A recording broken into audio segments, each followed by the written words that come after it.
These are all getting ready for Cuba to open. For Cuba? Like a graveyard for ships here. Put the boots to him. Put the boots to him. Oh, there we go. I just put the boots to his butt. It ain't pretty, but it is tarpon fishing. What a way to end the day, Ted. Is that awesome, guys, or is that awesome? Woo! This is addictive fishing. Black drum, baby. For the next 30 minutes, you'll see why fishing is so addictive. We'll show you the most awesome rod-bending, drag-screaming action.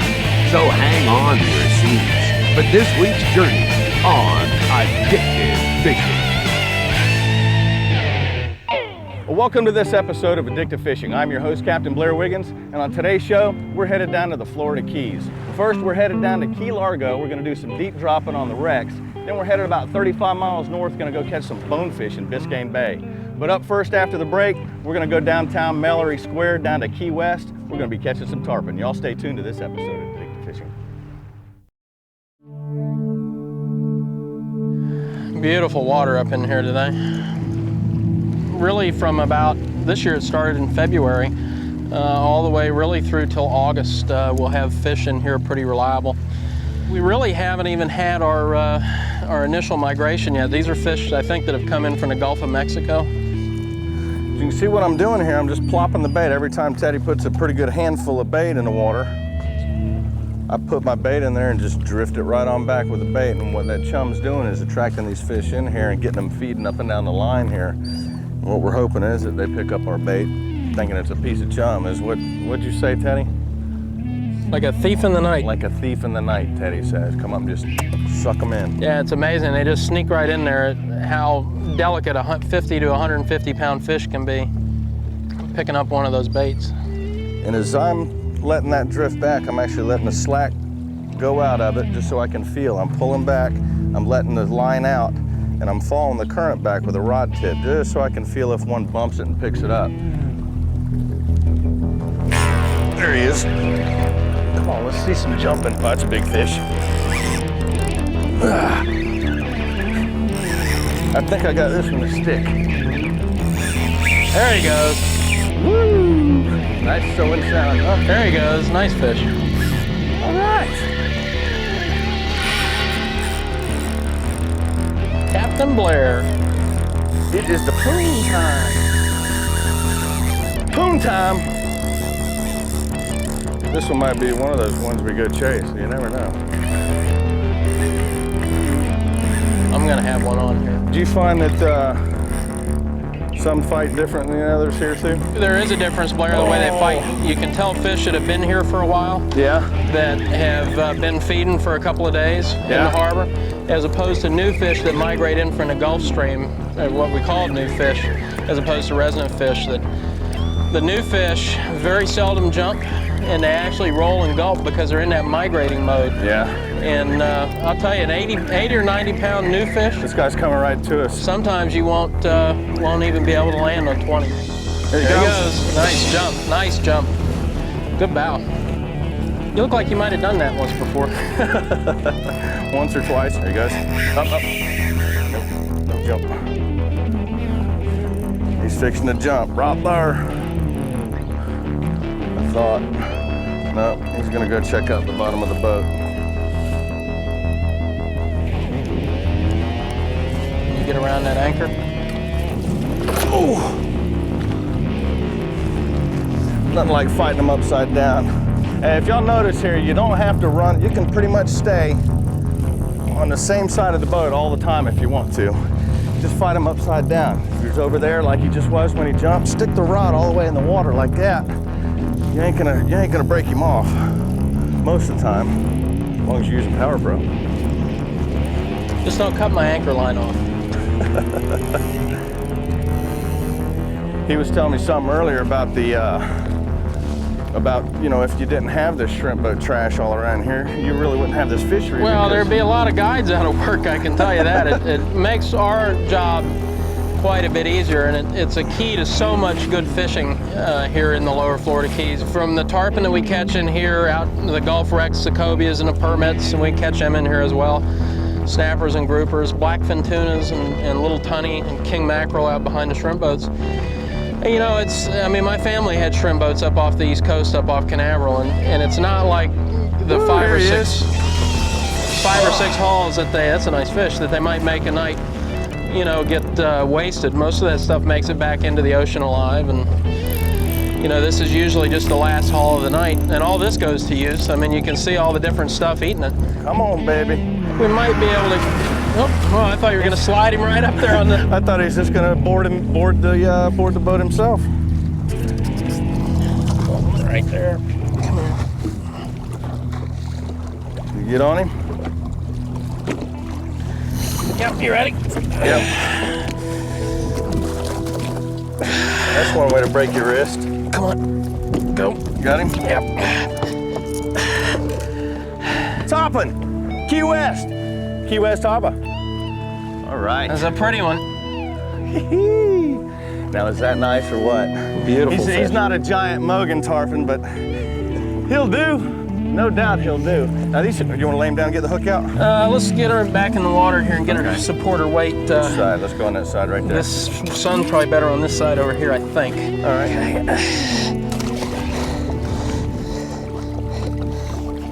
Well, you know, Blair, we saw some fish free jumping out here today, and that's actually part of the reproductive cycle.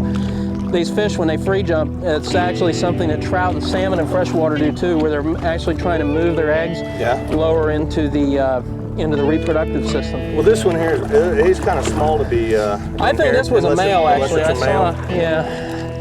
There was a oddly colored discharge there whenever we pulled him out of the water that I think... Did you get him a little excited? I think he might have been a little happy there with us rubbing on him. All right, I think this one's getting ready to go here, Blair. Was he chewing on your finger? Yeah. Like a snoot? Let's not let him jump in the boat again. No, don't need that. Let's let this one go and catch another one. We'll see you in about 20 years, brother, when you're nice and big. Get on out of here. There he goes.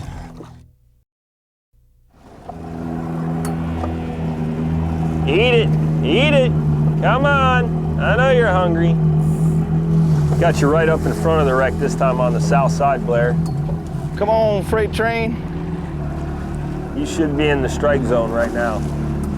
Just now starting to come into them. Wreck's right over here. It is bouncy out here today.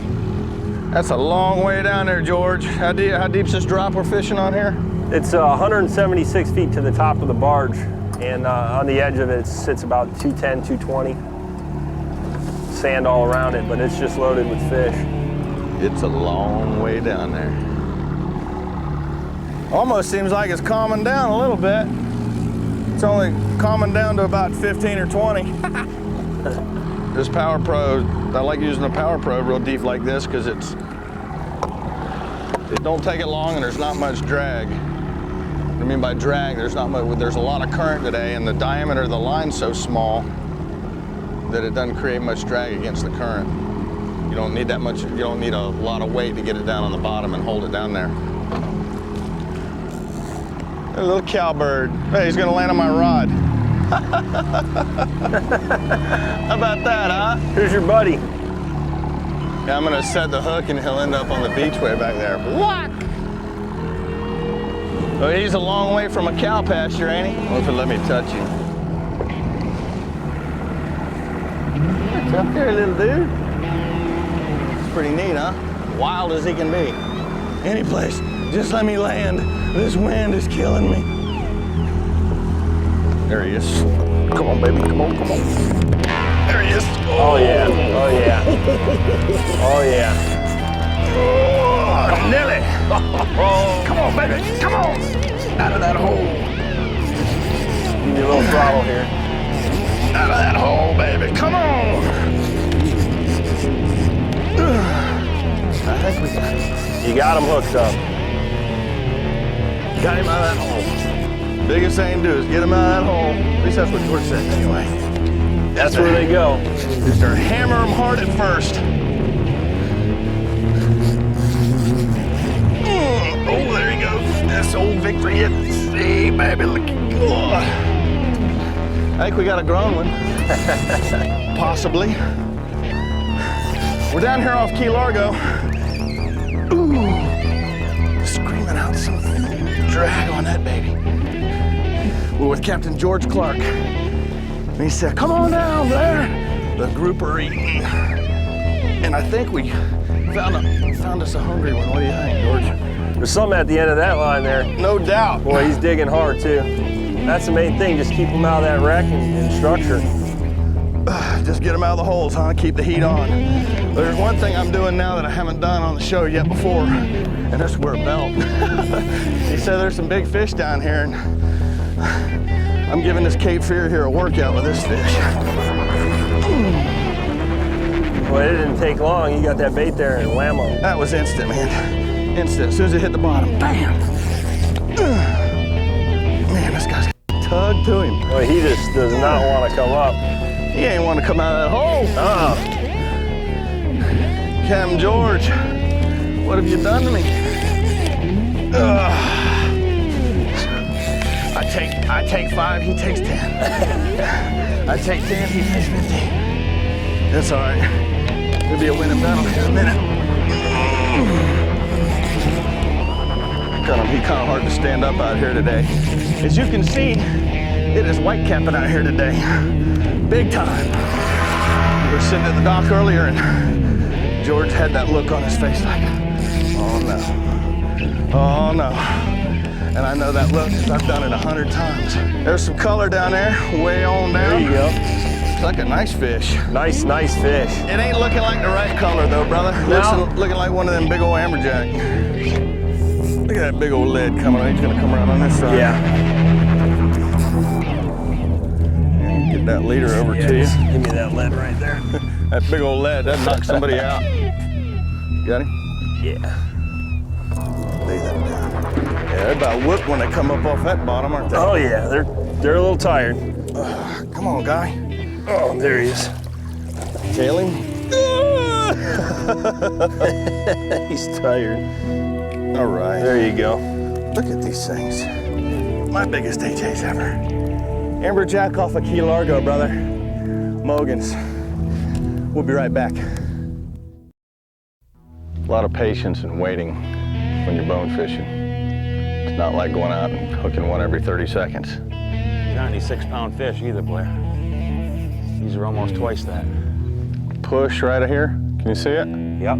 All I sure see is a do. push. Do you see any fish? No. That means it could be a bone if you don't see anybody. Is this the infamous Mobius Flat? No. His house is across the bay over there. That's where the most sightings have been. With the tagging program through the University of Miami, we found that these fish have quite a good size circle of territory that they roam. What's the average on them? Have you figured that one out? Well, we've caught fish in Biscayne Bay here, and we've had tags brought back to us from Isla Mirada. Whew. So that's 35 miles of water. That's a pretty good stretch. Yeah, that is. With the range that these fish have, he could definitely frequent this flat. Hey, Blair, that little chute over here at 11 o'clock? Yeah, man, I got See it. those 2 little puffs? Yep.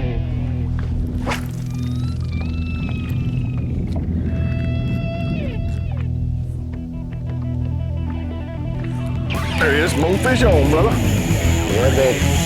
Go, baby. You gotta love these bonefish, man. Yes, got to love them. We're in Biscayne Bay, we're with Captain Dave Sutton, and we're bone fishing now. We're coming under the boat. Could have a couple good. What a fish, man. What a pull, you know? Just sight fishing these fish. That is a nice bonefish there. Look at the fluorescent blue tail on the bottom. He is lit up. He is hot on that thing. He's still pretty green, Blair. He is a greenie. Man, he is definitely lit up. He's mad at you, brother. He's mad at both of us. Oh, come on, guy. You want to stake us? I got a rope right back there, Dave. Okay. Nice little bony. Yeah, I got the circle hook right perfect in his nose.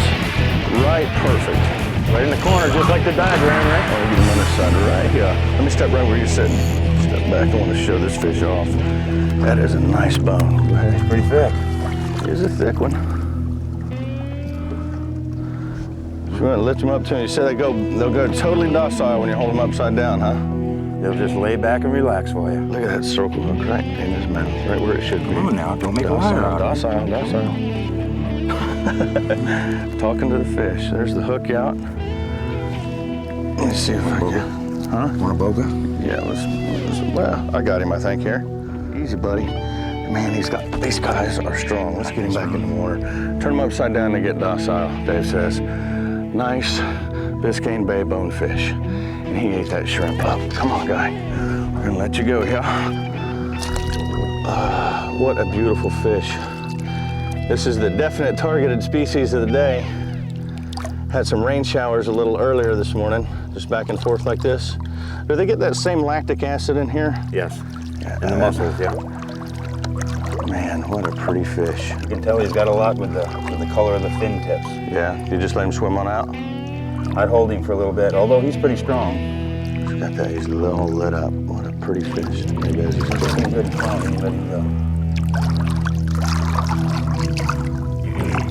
All right, guy, we're gonna let you kick.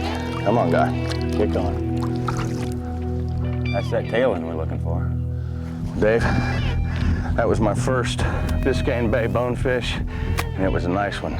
We're gonna look for a Mogan now. What we've been doing is it's high tide now, and the bonefish are kind of moving up on this flat. And we're just looking for shakes out here, and we finally saw us a nice little shake out here. It should be a little school of bonies. See that headwig down there? Yeah, I got him. Yeah, there's a piece of nervous water. Oh, yeah. Look at that, we might be in for the Mogan you're looking for, Bubba. See the new mud? See the new mud further right? Yeah.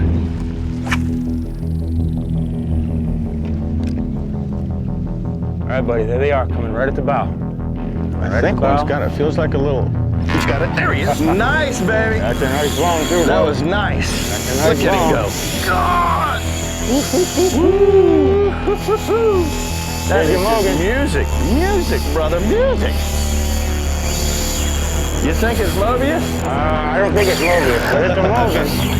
Ow! Man! Like I said, it's a game of patience. Game of patience. He's got a little shoulder to him there. Oh, yeah. Look at him go. You know, Dave, I tell you what, these new Cape Fear rods, and even in that wind, and I had a bunch of slack in the line, I felt him pick that up. Incredible. Look at the size of that. I can't believe the power and flexibility in them rods. Tell you what, you want to stake off and give me a hand with this fish? I want to show this fish off. Definitely. That's a 9.5. Well, Dave, this guy, I believe, is about ready. He's coming up real nice now. Think we got him licked? Yeah, I believe he is a liquid. Golly. Look at the shoulders on him, buddy. That's a Mogan. That's a Mogan. I believe we got a Mogan. That is a Mogan. I'm not even going to take him out without a boga grip. Yeah, let's get that on him. Corner, right in the corner of the mouth with that circle hook. There you go. What do you say he goes? Oh, I think he's got to be 9. You think so? Oh, 9.5? Looks like 9.5 on a little bit of a bounce. 9.5 pound bone. She's going between 9.5 and 10. Go ahead, lift her back up. Let's see if I can get her. Oh, bonefish in Biscayne Bay. You can't beat it. Yeah, I'd like to tag this one. This fight was pretty short. He's still in real good shape, so let's turn him. Let me get my gun. Let me have his tail over here. Well, why don't you go ahead and stick that tag in her? Yeah, I'd like to tag this one. That fight was fairly short, so. Tag bonefish. Now, what happens when somebody catches this fish with a tag in it? They're going to call in the number that's on there and report to the University of Miami and give us a weight and a length and a location, and that'll give us a lot of information on what these, the area that these fish cover. Where they're migrating, what territory they do. Hopefully, we're trying to find out something about their spawning. There's very little known about these guys, and University of Miami is doing a lot of work. Yeah, look at that tag right there. Just like a little radar beacon. That's an awesome fish. That's definitely my biggest bone. Definitely my biggest. Kick on. Oh, she's doing fine. Doing fine. Doing fine. She's off and running. Back for another day with that tag sticking out. Dave, Yes, that was awesome. That was beautiful. Y'all ever want to do this, give Dave a shout. That was my biggest bonefish to date for sure. That was the Mogan. It was the Mogan. And you know the best part about this? What's that? We're only 17 miles from Miami and 7 million people. That's incredible. We got crystal clear water, full of bonefish. Takes a lot of conservation to keep it that way. Well, it's working. Well, thanks for tuning in to this episode of Addictive Fishing from the Florida Keys. If you ever want to get in touch with any of the guides that you see here on our show, go to the website at addictivefishing.com, go to the charter section, shoot them an email. You can book a charter with anybody you see on the show. Till next week, I'm your host, Capt Blair Wiggins. We'll see you next week right here on OLN. Now that is addictive. You can catch yourself some big old AJs. There he is. Got him home, brother. Nice, baby. That was nice.